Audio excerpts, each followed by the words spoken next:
Hello नमस्कार सर्वांना. श्री स्वामी समर्थ. मजेत आहात ना? मजेतच असायला हवं. स्वागत आहे तुमचं माझ्या नवीन व्हिडिओमध्ये. आणि चला तर आपण जातोय डी मार्टला. पण त्या अगोदर आहे ना म्हटलं वेदिकाच्या पप्पांना काम होतं, तर ते म्हणाले की तुम्ही दत्ताच्या मंदिरात थांबा, म्हणजे थोड्या वेळ मुलांना तिथं खेळव आणि मग मी कामावरून येतो. तर एक 15-20 मिनिट ते दुकानात गेले. तोपर्यंत मी इथे मंदिरामध्ये थांबले. छान असं दत्तांचं दर्शन घेतलं, कारण खूप दिवस झालं दत्त मंदिरात आली नव्हती. आणि मग दत्त महाराजांना नमस्कार केला आणि फेऱ्या वगैरे मारून झाल्यावर मी बसले आणि त्यानंतर मग शूटला घेतलं. मुलं बघा कसे खेळत होती. तर बघा आपले दत्त महाराज किती गोड दिसत आहेत. आणि माझ्यासोबत गोलूनीसुद्धा म्हणजे फेऱ्या वगैरे सगळं काही घेतल्या दत्त महाराजांना. आणि त्यानंतर मग आम्ही बसलो. मुलं बसतात कशाचं, ते फक्त पळत होती. काय करू काय नव्हतं झालं. इथे आहेत महाराजांच्या छान अशा पादुका, त्यांना नमस्कार केला. आणि त्यानंतर मग थोडा वेळ झाला आणि मग आले वेदिकाचे पप्पा. म्हटलं आता निघायची तयारी झाली आपली, आता जायला लागेल, कारण की ते शॉपवरती जाऊन आवरून आले. आणि ना स्वामींच्या म्हणजे दत्त महाराजांच्या पादुका होत्या ना, तर तिथे हे फूल होतं. तर ते फूल घेऊन ते मला देत होता. धर मम्मी तुझ्यासाठी फूल आणलंय, असं तो म्हणत होता. मी म्हटलं देवाचं आहे, देवप्पांना ठेव. तर तो चिडला आणि मग त्याने असं काही केलं. देवा माफ कर रे बाबा, असं मी देवाला म्हटलं, सॉरी म्हटलं. चला तर मग आपण निघतोय आता पुढच्या प्रवासाला, म्हणजे जिकडं जायचं आहे तिकडं निघालोय. तर आहे ना हे बघा वाईचं जे डीमार्ट आहे शिरोळ रोडला, तर तिकडे निघालो. ते जाता जाता इथे ओझरडे रस्त्याने गेलो. तिथे स्वामी समर्थ महाराजांचा मठ आहे, नेहमी येतो आपल्या चॅनलवरती, त्याचे बरेच व्हिडिओ आहेत. तर ओझरडेचं हे मंदिर होतं.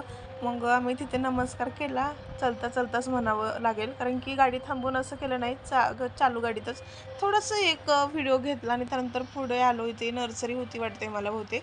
आणि इथे मग वेदिका असेल, श्री असेल, त्यांचे पप्पा असतील, तर त्यांना तहान लागली होती, तर ते पाणी पित होते. आणि आम्ही फायनली पोहोचलो डी मार्टमध्ये.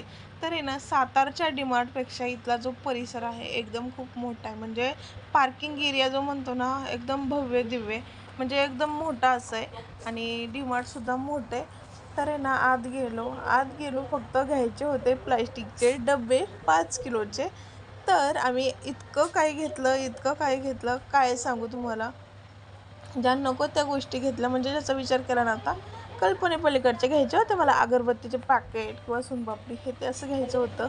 पण बरंच असं किराणा आहे ते, बऱ्याच अशा गोष्टी घेतल्या. तर मग एवढं सगळं घेतलं. त्यानंतर वेदिकासाठी शूज घेतले. तिचे पहिले जे शूज होते ते त्याचे जे पट्ट्या आहेत त्या चिटकत नव्हत्या, म्हणून छान असे तिच्यासाठी शूज घेतले. असं काही घेतलं. आणि आम्ही घरी निघालोय. तर घरी येताना आहे ना असं संध्याकाळचं वातावरण जे आहे ना असं काहीसं झालं होतं, सनसेट होत होता. थोडंसं ते कॅप्चर करून घेतलं. आणि श्री जो आहे तो बंदूकसाठी रडत होता. डीमार्टमध्ये बंदूक नव्हते. एक होतं तर त्याला आहे ना बारकोड असेल किंवा प्राईज असेल ती लावलेली नव्हती, म्हणजे ती चालतही नव्हती, अशीच बंदूक होती. आणि त्याला ती खूप आवडलेली येल्लो कलरची. मग काय त्या बंदूक आम्ही नाही घेतली, आणि ते तरी कशा देणार त्याच्यावर प्राईज नसल्यावर. मग ती तिथंच ठेवली.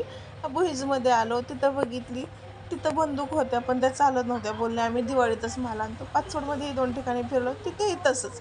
मग काय पाचवडमध्ये जे श्री स्वामी समर्थ आहे, तर तिथे छान असे गिफ्ट्स मिळतात शॉपमध्ये.